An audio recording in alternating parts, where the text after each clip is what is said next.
La batalla de muchos jóvenes de la jaladera de tira, el sacrificio a los gansos, protección animal, muchos jóvenes están matando gansos. La masturbación masculina de forma específica. Eso es un tema genético. Okay. Que va más allá de un condicionamiento teológico. ¿Es un pecado o no? Sí. Yo, desde el punto de vista bíblico, y obvio lo planteo para la consideración, claro, no dogmatizo, sino claro, ahí está, yo no creo que sea un pecado. Tú dices, ok, Dios crea el cuerpo, partimos de esa premisa bíblica. ajá, pero tú como hombre amaneces erecto todos los días. eso yo le iba a preguntar, porque okay, la carne siempre se despierta primero que yo. Yo duré 3 meses sin tener una erección de la cuestión. No, y yo tuve que, yo me asusté y dije, espérate, porque entonces Dios me quitó esta virtud. Déjame, entonces yo comencé, ¿entiendes? A revivir. Sí, porque quería saber si fue que morí. Bendiciones, mi gente, bienvenidos a Skylink. Esto es Hablando Picante con Félix Aquino. Recuerde que es muy importante que usted se mantenga conectado a esta plataforma. Es sumamente importante que usted se suscriba a este canal, le dé link al video, porque si usted tiene a Dios, tiene que darle link, si no, usted está descarriado 28 veces. Y la parte favorita de este video, por favor, déjanos en los comentarios, nos gustaría saberla. Y hoy, señores, aquí en Hablando Picante, tengo un invitado muy especial, de cierta forma un poquito controversial. Sí, un poquito, porque la gente comenta mucho del pastor Víctor Medina, que está aquí con nosotros. Un aplauso para el pastor Víctor, está aquí con nosotros. Pastor Víctor, ¿es cierto que usted es el pastor de los popis? Tú sabes que antes decía, primero que todo, gracias sí, por la invitación y al equipo, al espacio. Sí. Es un privilegio estar aquí. Sí. Tú sabes que antes decían que yo pastoreaba a las personas que estaban en los medios de comunicación. Ajá, y eso siempre fue como una fachada, porque nunca fue así. Ninguno de ellos iba a mi iglesia. Bueno, okay. Pamela, que hacíamos que yo iba al programa y esas cosas. Y sí, tenemos todavía sí, un vínculo con Carla. Bueno, en sí, la gente asumía eso, pero no, yo no sé de dónde me etiqueté. Lo que pasa es que la gente lo ve a usted, pastor, siempre como bien, ¿entiendes? Usted no está en batalla. Usted yo nunca lo he visto sudado. Sí. No. No hay batalla como usted. No, yo le doy gracias a Dios porque aparte de la iglesia también soy socio de una empresa y sí, bueno, ahí vamos. Gloria al Señor, gloria a Dios. Pastor, hoy tenemos un tema picante aquí en Skylink. Tenemos el DM rebosado, lleno de muchos jóvenes que tienen una batalla común. Y queremos saber bíblicamente de qué forma pues podemos entender ciertas cosas sobre esa batalla.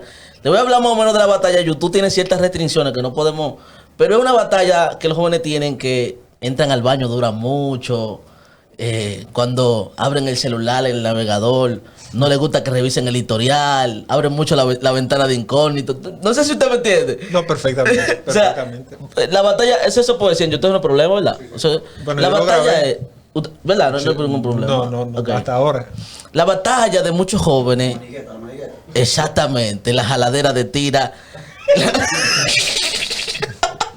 el sacrificio a los gansos, atención, el cuidado animal, ¿cómo se llaman esas instituciones? Protección animal, muchos jóvenes están matando gansos.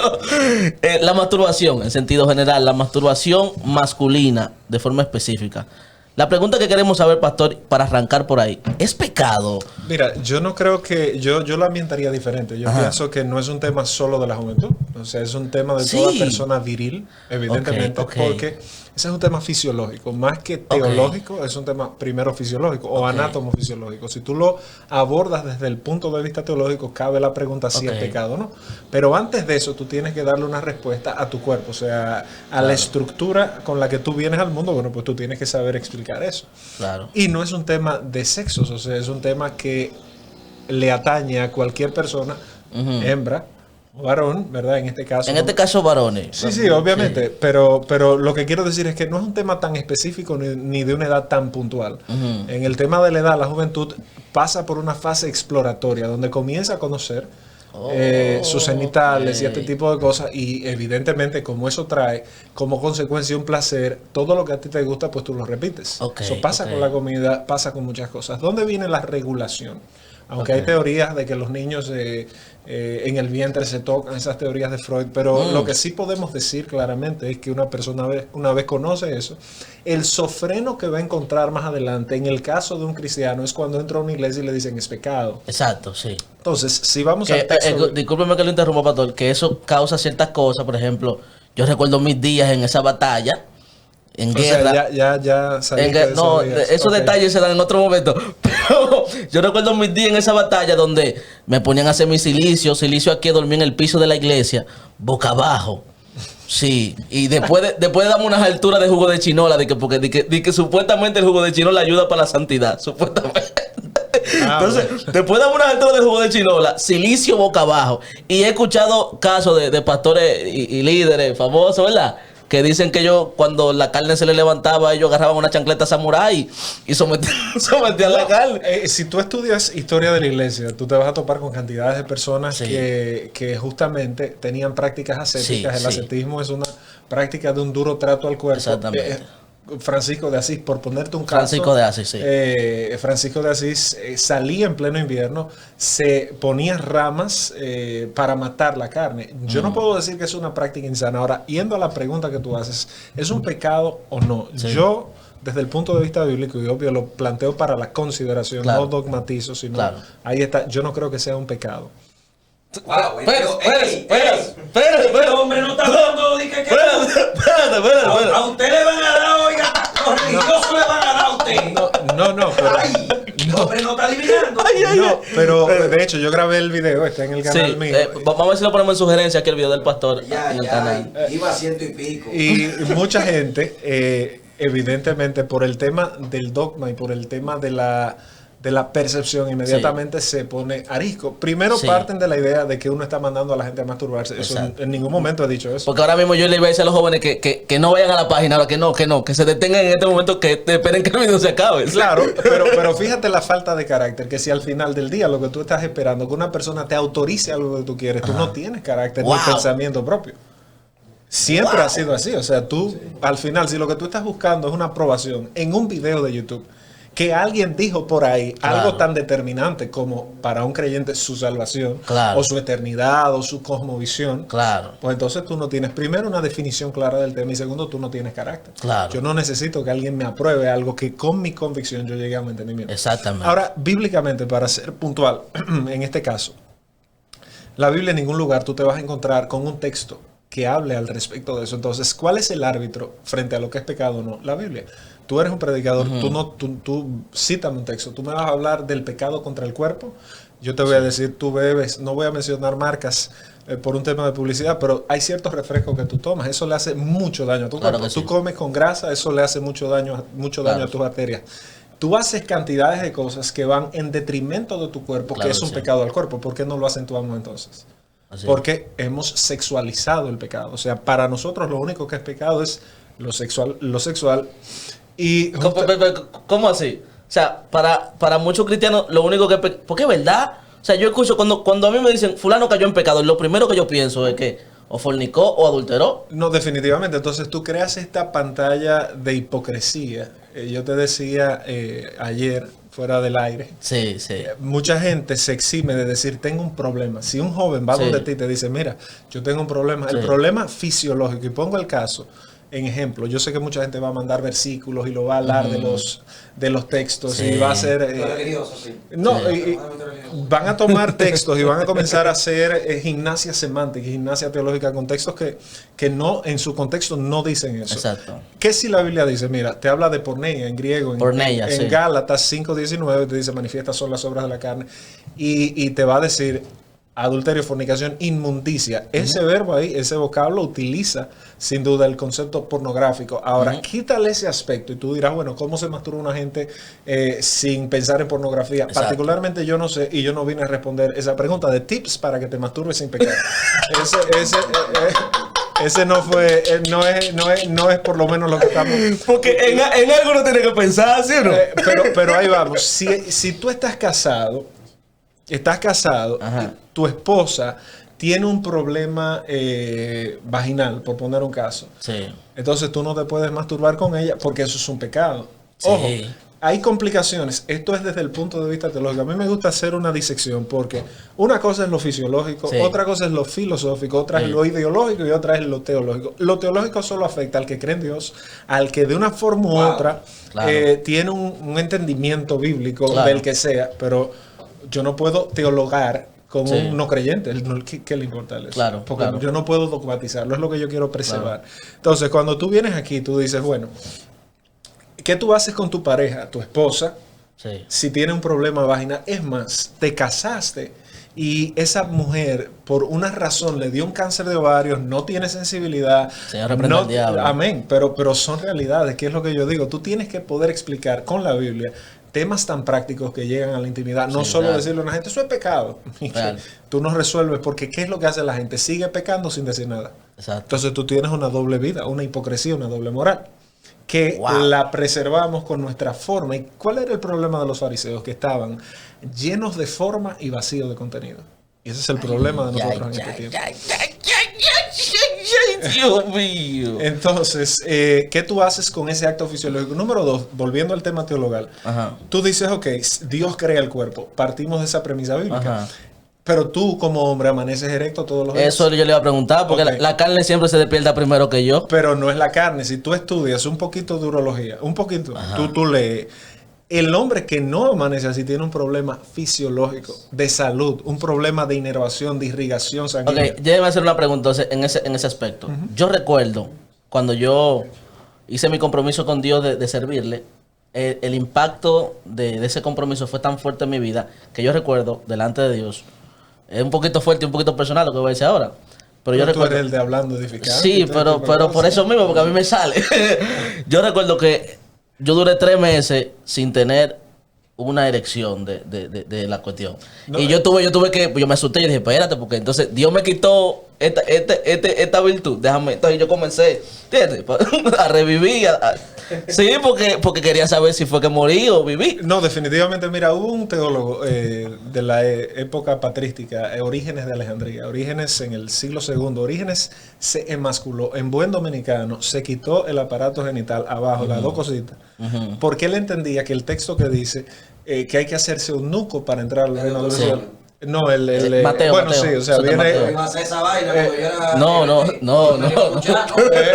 Bueno, ahí vamos. La idea, ¿qué hizo él? Él dijo, mira, esto es santidad. Yo te voy a decir, respeto, y estoy totalmente de acuerdo, que bajo una convicción usted tome la decisión que usted entienda bíblicamente. O sea, eso, en el caso tuyo, probablemente era un factor más psicógeno. O sea, psicógeno. Sí, psicológico. O sea, la descarga psicógena, bueno. Y eso está fantástico. Ahora, partiendo de la idea de que tu cuerpo está diseñado para eso, fíjate que la mujer, los días de la ovulación, tiene una hipersexualidad. ¿Por qué? Porque Dios diseñó al hombre y a la mujer dentro de muchas otras cosas para la procreación. Entonces, el hombre es un animal, bueno, no voy a entrar en evolucionismo y eso. Sí, porque yo estoy viendo los comentarios. Ahora yo estoy viendo los comentarios. Bueno, pero al final, gracias a Dios que cada quien tiene su vida. Claro. Bueno, pero volviendo al punto. El hombre está diseñado para la reproducción y la mujer también. O sea, eso es un tema genético que va más allá de un condicionamiento teológico. Ahora, en la Biblia, ¿qué si tú ves? Y es lo que yo digo en mi video y lo digo en esto y lo sostengo. O sea, esto no es, yo no estoy aquí haciendo una pantalla. Claro. Yo salgo de aquí y usted me pregunta lo mismo y es exactamente lo que yo pienso. ¿Vas a mi iglesia? Y es exactamente lo que yo pienso. ¿Estoy mandando a la gente a masturbarse? No, aunque muchos lo están haciendo. Quiero que sepas. No. Sí, claro que sí. O sea, no seamos... Hay muchos predicadores serios que son itinerantes. Es que yo no creo que eso le quite la seriedad a la persona. Yo lo que creo que le quita la seriedad es la hipocresía y la doblez. Bueno, ¡ay, Dios mío! Está diciendo algo, si soy yo que lo digo y tú me comes con yuca, tú mismo. No, yo no, sabes que yo no soy de ahí. Pero ahí es que viene el tema. O sea, mucha gente si se trata de mantener una fachada frente a la gente, perfecto. Vivamos una vida de apariencias como la sociedad. Primero, ese no es el evangelio que predicamos. Exacto. Se supone que el evangelio no solo cambia la forma, cambia el fondo. Así es. Que es lo más importante. Así es. Y al final del día, si lo que yo ofrezco es un cambio de estatus, bueno, ahora yo soy la santidad en persona, y yo no le ofrezco un cambio de corazón a la gente, pues que se quede en el mundo. Porque al final el evangelio entonces es ineficaz. Y Pablo lo que dice es, mira, yo no me avergüenzo del evangelio porque es poder de Dios para salvación. Entonces, cuando tú caes en estos temas, ¿cómo tú aconsejas a un joven que no se va a atrever a hablar contigo de sus problemas sexuales porque tú lo vas a golpear? Ojo, lo que es pecado, y yo quiero ser claro en esto, lo que la Biblia dice que es pecado, la Biblia es la autoridad absoluta, la escritura es la escritura por encima del pensamiento humano, o sea, yo ahí soy reformado en ese aspecto, sola escritura. Ahora, el punto es que en ese elemento la masturbación existía ya, y no se tomaron las medidas para decir, por ejemplo, usted que amanece todos los días así, usted está en pecado, en cosas que tú lees Romanos 1, tú lees Gálatas 5, lees 1 Corintios capítulo 6, versos 9 en adelante, lees Apocalipsis, son listas muy claras. ¿Me pasa una pregunta, pastor? Claro. Es decir, que es un asunto de percepción. ¿Cuál de todos? Usted me está hablando sobre, en aquellos tiempos las cosas la veían de un punto de vista, o quizás no tenían la Tenemos capacidad, énfasis aquí en la cabina y le está haciendo una pregunta al pastor.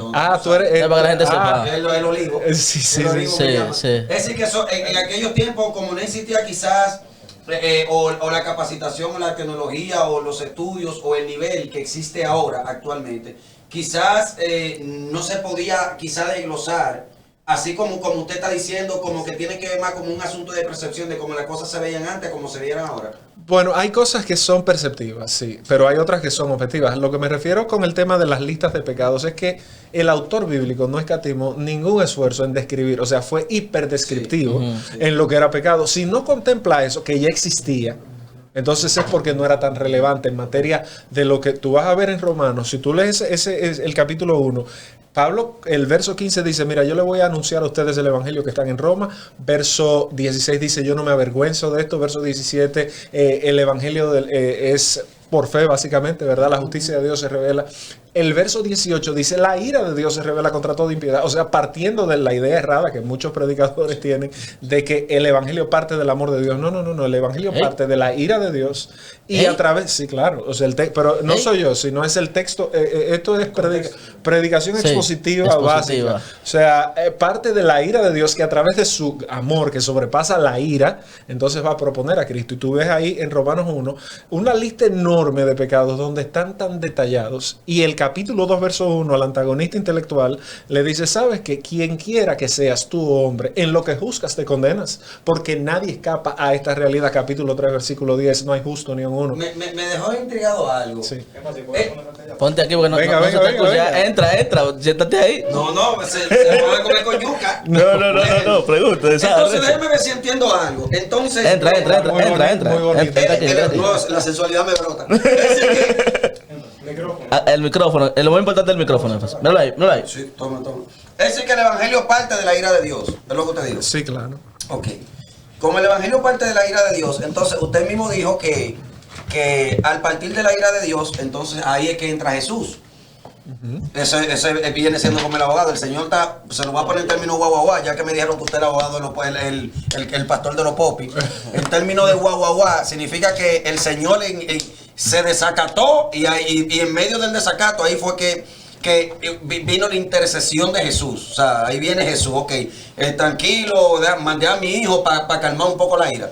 No solo para calmarla, para aplacarla por completo. Que ahí tú tienes dos términos en teología, que es expiación y propiciación. Es decir, que si no hubiese existido Jesús, significa que el Señor, Dios, hubiese arrasado con todo el mundazo. Bueno, partamos de que Jesús es Dios también. Sí, claro. Y cuando tú lees en Génesis 3 el evento de la caída, tú te vas a dar cuenta que en Génesis 3, ahí mismo, el hombre se viste de hojas de higuera, y Dios lo viste de animales. Comienza a predecir algo. Claro. Capítulo 3, versículo 15 dice ahí, mira, tú le herirás en el calcañar. Comienza todo, y quizás no tengamos todo el tiempo para abordar esto, tranquilo. Pero comienza un camino donde dice, mira, tu simiente y la simiente de la mujer. Dos simientes. Tú vas a ver el capítulo 4 del Génesis. ¿Qué te narra? Te narra a Caín y Abel.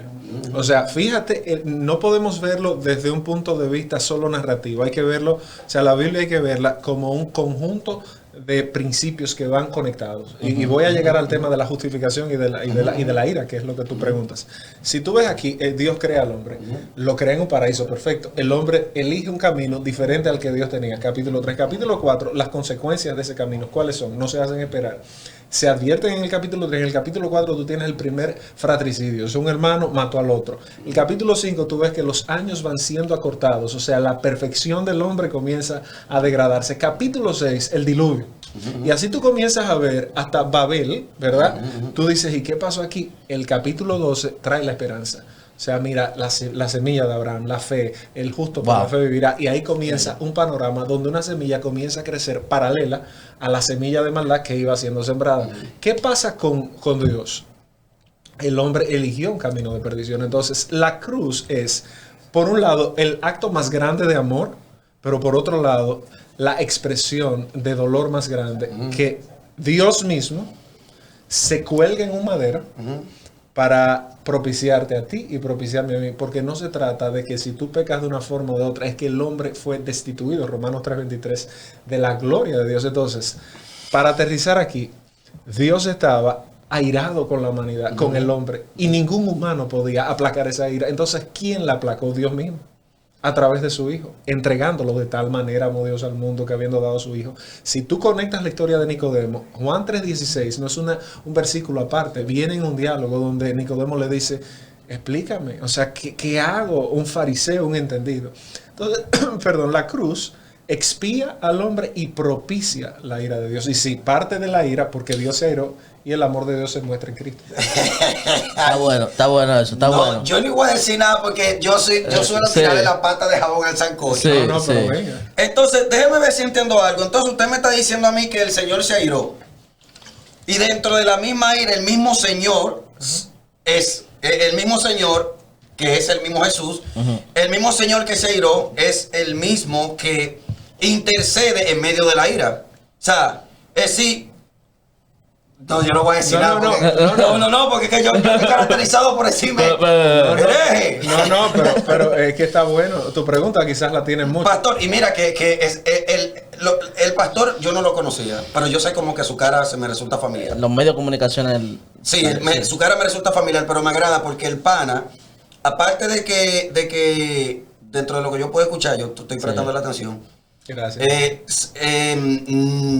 No simplemente se enfoca, se cierra en un tema simplemente basado en un texto, ejemplo. Y hay diferentes cosas las cuales usted lo asume, ejemplo, de lo cual usted lo asocia. Usted puede decir, ejemplo, yo te puedo leer el mismo tema de la masturbación, pero usted también se va a otros puntos que no necesariamente están en la Biblia, que tienen que ver con el cuerpo. Exacto, sí. Una persona, ejemplo, en el Evangelio simplemente se concentra en a carta cabal de que eso es pecado y punto. Exacto. Pero entonces usted va, no, el cuerpo esto, la erección va por acá, esto va por acá, porque el cuerpo funciona acá. Entonces, hay un conocimiento donde donde para usted tocar un tema, tiene que tener cierto conocimiento sobre otros temas para usted tener la capacitación de hablar de esos temas. Déjame de gracias por tus palabras. Me cambié del tema. Si usted quiere, ya eso No, exacto, volvemos al tema de Jesús. Pero para darte las dos respuestas.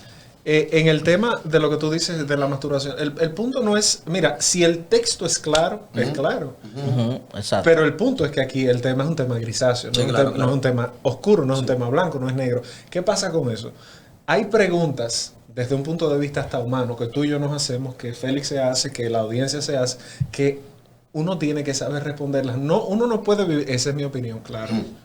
Uno no puede vivir la vida simple y llanamente por lo que me dice. Sí. Eso es andar como borregos detrás de una carreta. Delante de una carreta. Sí. Yo creo que eso no es sano. Y Jesús mismo nos dice, mira, y el mismo Talmud y la misma Mishnah, ama a Dios con toda tu mente. O sea, para los judíos y para los griegos no había una división en ese aspecto. Con relación a Jesús, probablemente lo que tú ibas a decir, probablemente, me corriges si te interpreto mal, es como el mismo Dios que se incomoda es el mismo Dios que intercede. ¿Qué contradicción parece? Sí, hay un juicio donde prácticamente el mismo abogado de la humanidad viene siendo el mismo que... Sí, y es interesante, pero hay un libro que ojalá y puedan leerlo en algún punto, lo escribió un escolástico en el siglo XI, Anselmo de Canterbury, que escribió un libro que se llama Cur Deus Homus, ¿por qué Dios se hizo hombre?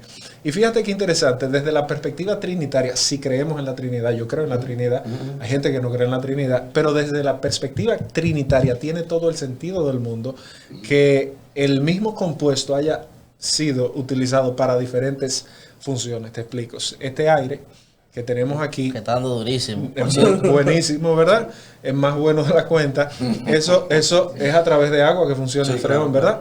Pero para yo lavarlo necesito agua líquida. Entonces, sobre el mismo objeto, yo estoy utilizando dos aplicaciones diferentes del mismo elemento. Entonces, para el tema de la expiación, para el tema de la cruz, para el tema de la humanidad, la Trinidad funciona como una cohesión perfecta. Obviamente, esto no necesariamente satisfaga a todo el mundo, pero es una opinión coherente. Una opinión coherente, pero sobre el tema. Pero no significa que sea la verdad. Totalmente. Yo creo que nadie tiene la verdad absoluta. Ojo, pero no puede ser, Félix. Claro, perdón. Vamos a hablar de eso ahora. Pastor, para ir concluyendo el tema. No me concluya el pastor, que ya me está gustando, ¿eh? No, el tiempo, el tiempo. Está bien, está bien. Dos preguntas que necesito que me responda. Pregunta número 1 es: en la Biblia hay un texto en la segunda ley, en el Deuteronomio, creo, o en el libro de la ética del comportamiento del pueblo, que era el libro de Levíticos, que dice que no puede derramar semen es algo así. Sí. Es algo así que dice el texto. Sí, claro. Tú vas a... sí, esas son leyes prácticas. Sanitarias, leyes sanitarias. Pero si usted no mata bueyes, eso no aplica a usted.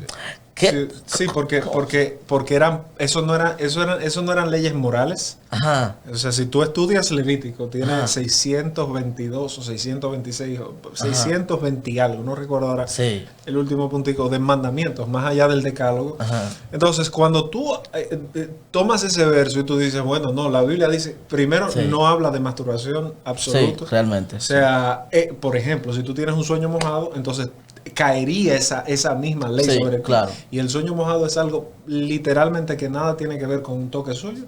Puede ser un temerógeno. ¿Y qué se han inventado algunos teóricos al respecto? Incubo y sucubo. O tienes un demonio, incubo y sucubo. Y yo digo, no, pero aquí ya están fumando. Yo me río. Cuando me porque aquí... de ahí tú ves esos memes raros de esa vida. Por eso que yo tengo mi concepto, que yo no creo... Sí. Pero es que ahí viene, primero una mezcla de filosofías. Claro. Y número 2, viene una forma poco interesada de resolver un tema que va más allá de, tú tienes un demonio. Primero, pregunto yo, ¿puede un cristiano estar poseído por un demonio? Eso es un axioma aún no rotundo. Un creyente no puede estar poseído por un demonio. Eso no tiene sentido. Tremendo. Entonces, ¿por qué hacen actividades de noches de liberación para cristianos? Pero qué lindo es echarle la culpa todos los días de mi vida a un demonio cuando mi problema es de carácter y no demoníaco. Yo he hablado de eso, yo. Sí. Póngase claro, yo. Sí, pero... Te voy a hacer una pregunta. ¿Cómo usted ve el asunto de usted reprender en un culto? Comenzó el culto, vamos a reprender antes de comenzar el culto. Yo no creo que... A limpiar los aires, que limpiar los aires. No, limpiar los aires, los cielos abiertos, sí. Pero, ¿estás en una iglesia? Bueno? Estás en una iglesia. Y estamos los cielos ahí y vamos a reprender. Reprendo a fulano por si acaso viene a sutano y se liga y lo amarramos y lo tiramos. ¿Qué opinas de eso? No, yo no creo. Mira, yo me crié en eso. No te rías, ¿oíste? ¿En serio? No, pero yo no creo. O sea, cuando tú vas a la base bíblica de eso, tú no encuentras soporte para hacer ese tipo de cosas. Entonces, eso se vuelve más una práctica donde tú sientes, donde tú estás ahí, donde tú se vuelve parte de tu culto, de tu liturgia, pero eso no necesariamente tenga un impacto. Mira, hay dos escritos buenísimos que te ayudan a ver cómo era el culto que la iglesia primitiva inició. Uno de ellos lo escribió Hipólito de Roma, otro lo escribió Justino Mártir, también Tertuliano. Letra de la iglesia, Justo L. González. Me está contando todo. Justo es mi escritor preferido. Este tipo, cuando te hacen la descripción, te dicen cómo era el culto. Mira, cantaban la carta que Plinio el joven le escribió a su tío, el emperador Trajano, en el siglo II. Describe, esta gente le cantaban a Jesús como un Dios. Ya tú sabes que había una parte de canto. Había un lector que hacía básicamente lo mismo que hacía un orador griego, que enseñaba la palabra y la interpretaba. Entonces el culto era básicamente de oración adoración E interpretación. y exposición de la Biblia. Interpretación. Entonces, después se quedaba un grupo que eran los catecúmenos, que era el grupo de personas que estaban siendo preparadas para el bautismo, proceso que duraba de 2 a 3 años. ¿Por qué te explico esto? ¿Cómo hemos caído en las prácticas litúrgicas de hoy en día? Yo no solo cuestiono si arrancamos así o no. Digamos que es un tema de forma. Preguntémonos el fondo de eso. Porque tú puedes cantar rápido y yo lento. Sí, sí. Y al final tú cantas como tú entiendes. Él canta lento. Genial. Él canta lento. Genial. Sí. Bueno. Este quedó en el aire. Yo lo explico después, Pero al final del día. Él está hablando de mi canción lento, para arriba, para abajo, lento. Respeta. La voy a escuchar. Míralo ahí, te dije. La voy a escuchar. Pero al final del día, cuando tú estudias las prácticas del culto, ¿por qué son 3 canciones rápidas, 4 y se le llaman alabanzas? Porque son 2 canciones lentas y se le llama adoración. Hay un libro que yo, de verdad, lo voy a decir aquí y espero que Fluye. que lo tomen con pinceladas, porque ni yo estoy de acuerdo con todo lo que ese autor plantea ahí, pero su perspectiva anarquista, él es medio contrario a algunas cosas, es Frank Viola, y él escribió un libro que se llama Paganismo en nuestro cristianismo, o Paganismo en tu cristianismo. Y cuando tú comienzas a ver las prácticas, por ejemplo, los llamados al altar, yo no es que estoy en desacuerdo, necesariamente, pero hay un tema que se llama decisionismo teológico, o decisionismo, punto. Cuando una gente, tú haces un llamado, como yo sé que ustedes no son de ese grupo, pero cuando tú le dices a una gente, mira, tú sabes que yo conozco a alguien que sana, yo conozco a alguien que prospera, palabra maldita en este tiempo, yo conozco a alguien que liberta, yo conozco a Jesús, tú quieres que te sanen, que te liberten y que te den cuarto, ¿y qué dice la gente? Sí. ¿Y se están convirtiendo a qué? Se están convirtiendo a una oferta y no a una realidad de que probablemente ni a ti te toque cuarto ni te toque sanidad, porque ¿cómo murió Jesús? Entonces es un falso evangelio mezclado de un aparataje y mucha gente. Yo vengo de ahí, pues yo anduve. Le voy a hacer la pregunta de las reproducciones ahora. De las reproducciones. De la pregunta de las reproducciones, pues ya que tú me sentaste aquí, yo le voy. ¿Usted escuchó Los Dos Olivos? No, pues yo tengo una pregunta sobre Los Dos Olivos. Quiero cerrar con eso. Pero quiero decirte que ayer, a raíz de que subiste la foto conmigo y eso, gracias. Alguien me dijo, ahora en la oficina me dijo, tú deberías escuchar algo de énfasis. Y ahora ya sé que tú eres énfasis. Porque el tema de él es muy disruptivo y como tú grabas contenido que muchas veces trae respuesta a la disrupción, escúchalo, entonces. Muy destructivo. No. Disruptivo. Disruptivo es como. O sea, como que rompe el molde, que rompe el patrón. Ok. ¿Te gustó ahí, verdad? Pues ya te iba a pelear. No, yo no iba a pelear, no. La palabra no la conocía. Sí, yo soy un tipo que si le conozco de algo, pues yo no me hago el super sabio. Muy humilde, énfasis. Pero escúchala y de su opinión. Buena o mala, pero. Yo tengo una pregunta para el pastor de la canción y con eso tenemos que cerrar. Ya el pastor tiene un asunto de tiempo. Pastor, en la canción de Señores, énfasis. eso es una mentira. Eso es una forma de decir Pero que usted ya no vamos. pero está bien. En la canción de énfasis, que la parte de énfasis realmente hay muy pocas cosas en las que yo pudiera estar de desacuerdo. Pero la parte de Wilmer, le pido disculpas a Wilmer, que yo hablo mucho de él. Que me encantaría cuando tú tienes que presentármelo para yo sentirme más. A ver, yo te lo puedo traer. ¿Tú quieres leerlo? Sí. Para yo hablar con él en más confianza. Porque no quiero que sienta que le estoy montando pilas sin conocerlo.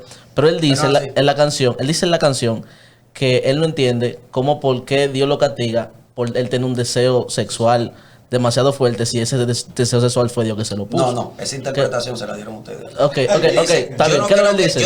Yo creo que Dios no está malvado. Yo creo que Dios no está malvado. Ajá. Yo creo que después de que él dice todo lo que él dice, yo creo que Dios no está malvado. Es cierto, yo creo cierto. que si o quién, como que algo, la historia la ha cambiado y como que los textos han sido manipulados. Un sinfín de vainas, algo así. Él dice que Dios lo creó con un defecto sexual y que no tiene la culpa. Exactamente, esa es la pregunta. Eso es lo que él dice. Él dice que Dios lo creó con un defecto sexual y que él no tiene la culpa. Él no puede ser juzgado por eso porque él no tiene la culpa. De eso fue Dios que lo hizo. Después él dice, yo creo que Dios no está malvado. Pero habría que ver lo del defecto sexual, porque eso me recuerda mucho los debates en televisión. Es pecado. Es lo que, en resumen, es lo que está hablando del pecado. Del pecado. No, bueno, pero entonces el deseo, si tú le haces una lobotomía a una gente, o sea, tú le sacas la parte del lóbulo frontal, se le fue el líbido. Entonces hay que ver hasta qué punto es deseo o algo que tú has cultivado en tu vida. Es lo que se dice. Te estoy diciendo, O sea, lo que digo es que hay cosas que nosotros cultivamos. A mí me gusta hacer ejercicio. Yo no puedo decir que Dios me creó a mí con eso. Es algo que yo he practicado. Lo que pasa es, para él entender, él va a tener que escuchar la canción. Para que los religiosos que tú tienes de seguidores no hablen sin saber. Sí, exacto. Pero lo que él dice es cierto. Ahora, eso que él dice, ejemplo, yo entiendo que si él da una respuesta ahora mismo, va a ser una respuesta basada en lo que tú estás diciendo, pero no en la canción, porque él no lo ha escuchado. Tiene razón. Él tiene que escuchar. Tiene razón. Para los religiosos que tú tienes que te siguen, que no vayan ni a hacer conjeturas, ni a dar una conclusión sin saber. Respeta al público. No, yo tengo que estamos contrarios, yo tengo que tirarte la vuelta. Señores, esto es Skylink. Muchas gracias por estar Pastor, aquí. encantadísimo. Antes de ir sobre el tema de la masturbación, para que no quede vago. Claro. Para que no le den con todo. No, como quiera. O sea, eso al final. Como quiera van a dar. Y la conclusión sobre ese tema es que hay un tema de conciencia, porque Romanos 14 establece claramente, si para ti eso es pecado, y era lo que decía al inicio con el carácter. Lo que dice el libro de Mario. Si para ti eso es pecado, oye, que este video o que cualquier opinión de cualquier persona, por más acabada que sea, no cambie tu percepción, no lo hagas, porque vas a contradecirte a ti mismo. Exacto. Y ya entonces se convierte en un pecado. ¿Estás diciendo lo que yo dije en el disco? En parte. Lo único que él es popi y a él lo va a escuchar distinto. No. ¿Tú estás poniendo esto como clasismo. Señores, señores. Nos vemos la próxima.